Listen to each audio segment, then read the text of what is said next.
Rampur bus stand, एक ऐसी जगह जो पिछले 70 सालों से बंजर और सुनसान पड़ी है। दिन के उजाले में भी यहां से गुजरने वालों की रूह कांप जाती है। गांव के बुजुर्ग कहते हैं कि ये बस स्टैंड श्रापित है। कहा जाता है कि पिछले 70 सालों से हर अमावस की काली रात को ठीक 12 बजे इस वीरान बस स्टैंड से शादी के ढोल नगाड़ों की आवाज आती है। एक ऐसी आवाज जो जिंदा इंसान को पागल कर दे। और उसके बाद गांव की एक कुंवारी लड़की हमेशा हमेशा के लिए गायब हो जाती है। आज वही मनहूस रात थी। अरे दिनेश भाई, आज सुबह से ही गांव में कैसी अजीब सी हवा चल रही है। देख रहे हो, पंछी भी शांत हैं। आज वही काली अमावस्या है ना? हाँ रमेश, आज वही रात लौट आई है। मेरी तो सुबह से ही छाती बैठी जा रही है। वो श्रापित बारात आज फिर आएगी। पता नहीं आज किस माँ की गोद सूनी होगी, किस भाई की कलाई से राखी छूटेगी। भगवान करे आज की रात जल्दी गुजर जाए। मैंने सुना है सरपंच जी ने शहर से बड़े पंडित बुलवाए हैं। पंडित तो बुला लिए बेटा। पूरे गांव के मंदिरों में सुबह से जाप चल रहा है, लेकिन उस शैतानी ताकत को रोकना इंसान के बस की बात नहीं लगती। बस दरवाजे बंद रखना, चाहे कोई भी आवाज आए दरवाजा मत खोलना। दिन ढलने लगा था। सूरज की रोशनी कम होती जा रही थी और डर का अंधेरा गांव वालों के दिलों में घर करता जा रहा था।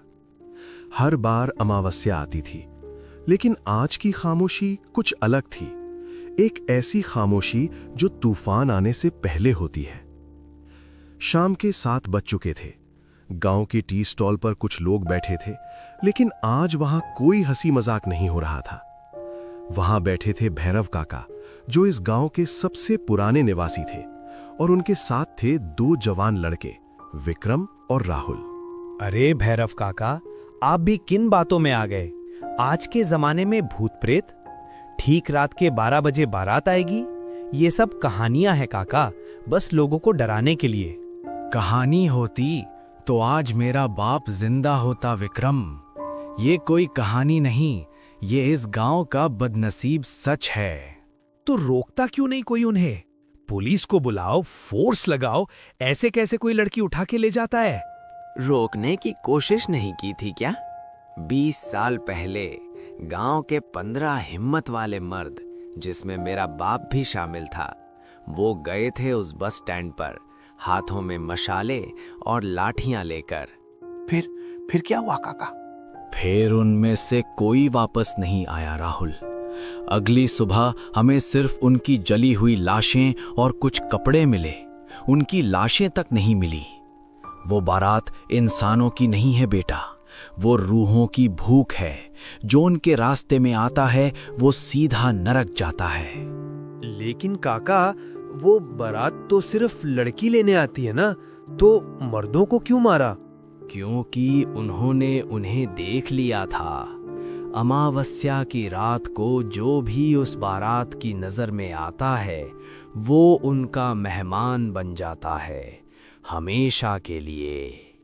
इसलिए कहता हूं, आज रात घर में रहना। भैरव काका की बात सुनकर राहुल के पसीने छूट गए। बस करो अब ये बातें, 11 बजने वाले हैं, अंधेरा गहरा हो रहा है। चलो सब अपने अपने घर। और खबरदार, जो किसी ने खिड़की से झांकने की कोशिश भी की। सब लोग वहां से उठ गए, लेकिन भैरव काका की कहानी ने विक्रम के दिमाग में एक आग लगा दी थी।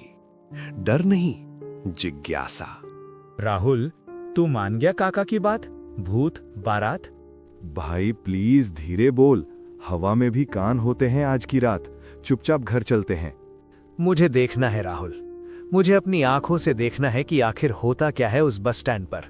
मैं आज घर नहीं जा रहा। पागल हो गया है क्या विक्रम? मरने का शौक चढ़ा है? काका ने कहा ना, जो देखता है वो जिंदा नहीं बचता।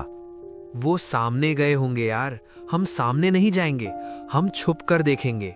सोच, अगर हमने ये राज खोल दिया तो पूरे गांव का भला होगा। तू बस मेरा साथ दे। नहीं भाई, मैं नहीं आ रहा, मुझे अपनी जान प्यारी है।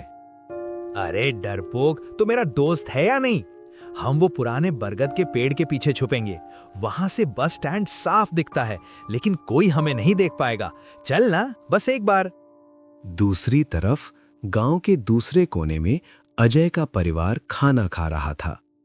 अजय की छोटी बहन अंजलि, जो शहर में पढ़ाई करती थी, काफी सालों बाद गांव आई थी। भैया सीरियसली, आप लोग अभी भी इन पुरानी स्टोरीज पर बिलीव करते हो? भूतिया बारात? कम ऑन, 21st सेंचुरी है ये। ये शहर नहीं है अंजलि, ये रामपुर है। यहाँ की हवा में कुछ चीजें ऐसी हैं जो साइंस की किताबों में नहीं होती। मैंने तुझे मना किया था ना अमावस्या पर आने से। अरे भैया, आप तो ऐसे डर रहे हो जैसे वो भूत दरवाजा तोड़कर मुझे ले जाएगा। रिलैक्स करो, कुछ नहीं होगा। अंजलि, तुम्हारी भाभी हूँ मैं, मजाक नहीं कर रही। पिछली बार जब शर्मा जी की बेटी गायब हुई थी तब भी यही लगा था कि अफवाह है, लेकिन आज तक उसका पता नहीं चला। तुम आज रात मेरे और अजय के बीच में सोओगी। अंजलि ने देखा कि उसके भैया और भाभी के चेहरे पर डर साफ दिख रहा था। उसने मजाक उड़ाना बंद कर दिया, पर अंदर ही अंदर उसे अब भी यकीन नहीं था। घड़ी की सुई टिक टिक करके 12 की तरफ बढ़ रही थी। सुमन, पीछे का दरवाजा अच्छे से बंद किया ना? खिड़कियां चेक कर लो, 11:55 हो गए हैं। उधर बस स्टैंड के पास विक्रम और राहुल सांसें रोके उस बरगद के पेड़ के पीछे छुपे हुए थे। अचानक हवा रुक गई, बिल्कुल शांत, इतनी शांत कि उन्हें अपनी धड़कन सुनाई दे रही थी। कुत्ते जो अब तक भौंक रहे थे, वो दुम दबाकर भाग गए। विक्रम, मुझे अजीब लग रहा है। जली हुई बदबू आ रही है, जैसे किसी जानवर को जलाया हो। चुप कर, उधर देख। ठीक 12 बजे बस स्टैंड के टूटे हुए शेड के ऊपर बैठे हुए कौवों ने एक साथ चिल्लाना शुरू कर दिया, और तभी एक ऐसी आवाज गूंजी जैसे पाताल लोक में शादी के नगाड़े बज रहे हों। वो आवाज कानों को सुकून नहीं बल्कि दिल में दहशत पैदा कर रही थी। सुमन, आवाज सुनाई दी, वो आ गए, बारात आ गई है। बस स्टैंड पर धुआं इतना गहरा हो गया कि कुछ दिख नहीं रहा था, और उस धुएं के बीच से कुछ आकृतियां बाहर निकलने लगीं। वो इंसान नहीं थे, वो तो बस मांस और हड्डियों के ढांचे थे। किसी का सर आधा जला हुआ था, तो किसी के पैर जमीन पर नहीं टिक रहे थे। उनके हाथों में पुरानी मशालें थीं जो नीली आग से जल रही थीं, और सबसे आगे घोड़े पर सवार वो मौत का दुल्हा। विक्रम, हम मर गए, हम पक्का मर गए। वो देख, उनके चेहरे। दुल्हा नीला पड़ चुका था, उसकी आंखें अंगारों की तरह लाल थीं। वो बारात नाचते गाते गांव की तरफ बढ़ने लगी। उनका संगीत किसी रोने की आवाज जैसा लग रहा था। बारात गांव की गलियों से गुजर रही थी। जिस घर के सामने से वो गुजरते, वहां के लोग डर के मारे सांस लेना बंद कर देते। बारात सीधा अजय के घर की तरफ मुड़ गई, जैसे उन्हें पहले से पता हो कि शिकार कहाँ है। ये आवाज हमारे घर के पास आ रही है सुमन। अंजलि को लेकर स्टोर रूम में छुप जाओ, जल्दी।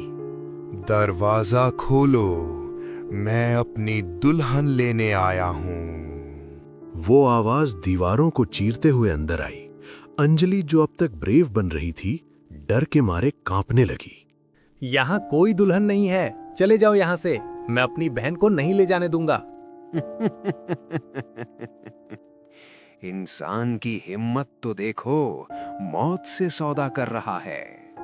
एक ही झटके में मजबूत दरवाजा किसी कांच की तरह बिखर गया। दुल्हा और उसके जले हुए बाराती घर के आंगन में घुस गए। खबरदार जो आगे बढ़े, मैं काट डालूंगा सबको। अजय ने कुल्हाड़ी उठाई, लेकिन उस साये ने हाथ तक नहीं लगाया, सिर्फ अपनी लाल आंखों से अजय की तरफ देखा। अजय का शरीर हवा में उठ गया और जोर से दीवार पर जा लगा। भैया, भाभी, छोड़ दो उन्हें, प्लीज। तू ही मेरी दुल्हन है। आज की रात तू मेरे साथ चलेगी। अजय जमीन पर गिरा, मुंह से खून निकल रहा था, लेकिन वो फिर उठा। नहीं, अंजलि, भाग जाओ। कमरा खून से भर गया। अंजलि की चीख गांव में गूंज गई, लेकिन कोई बचाने नहीं आया। भैया उठो ना भैया, भाभी। दुल्हे ने अंजलि के बाल पकड़े और उसे किसी गुड़िया की तरह घसीटते हुए घर से बाहर ले आया। वो रोती रही, गिड़गिड़ाती रही, लेकिन उस शैतान पर कोई असर नहीं हुआ। राहुल, वो देख, वो अजय की बहन है। वो लोग उसे ले आए और उनके कपड़ों पर खून लगा है। शायद अजय भाई। हमें भागना चाहिए विक्रम, अगर उन्होंने हमें देख लिया। बारात वापस बस स्टैंड पर पहुंच गई थी। अंजलि बेहोश होने की हालत में थी। अचानक बस स्टैंड के चारों तरफ धुआं और गहरा हो गया और तभी सुनाई दी एक भयानक हॉर्न की आवाज। अंधेरे को चीरते हुए एक पुरानी जंग लगी हुई टूटती हुई बस वहां आकर रुक गई। उसका इंजन किसी जानवर की तरह गुर्रा रहा था। बस के दरवाजे अपने आप खुल गए। धुआं थोड़ा छटा तो विक्रम और राहुल ने जो देखा उसने उनकी रूह निकाल दी। बस के अंदर सीटों पर अनगिनत आत्माएं बैठी थीं। सफेद चेहरे, बिना आंखों वाले गड्ढे, सब के सब खिड़कियों से बाहर घूर रहे थे। हे भगवान, ये सब वही लड़कियां हैं जो पिछले 70 सालों में गायब हुई थीं। अंजलि ने जब उन आत्माओं को देखा तो उसकी आवाज गले में ही अटक गई। वो चीखना चाहती थी पर आवाज नहीं निकली। दुल्हे ने अंजलि को उठाया और उस श्रापित बस के अंदर फेंक दिया। अगली बार तुम्हारी बारी है। क्या उस दुल्हे ने उन्हें देख लिया था? विक्रम और राहुल की सांसें अटक गईं। जैसे ही अंजलि बस के अंदर गई, दरवाजे बंद हो गए। बस ने एक तेज रफ्तार पकड़ी, लेकिन सड़क पर नहीं, वो हवा में धुएं की तरफ बढ़ने लगी। और देखते ही देखते वो बस, वो बारात और वो बेचारी अंजलि सब धुएं में गायब हो गए। रह गया तो बस वही मनहूस सन्नाटा। अगली सुबह अजय और सुमन की लाशें मिली। अंजलि का कोई नामो निशान नहीं था। विक्रम और राहुल ने जो देखा था वो बताने की हालत में नहीं थे। वो आज भी उस बरकत के पेड़ के नीचे चुपचाप बैठे रहते हैं। कहते हैं रामपुर बस स्टैंड आज भी बंद है, लेकिन अगर आप कभी अमावस्या की रात वहां से गुजरें और आपको ढोल की आवाज सुनाई दे तो मुड़कर मत देखना, क्योंकि अगली सवारी शायद आपकी हो सकती है।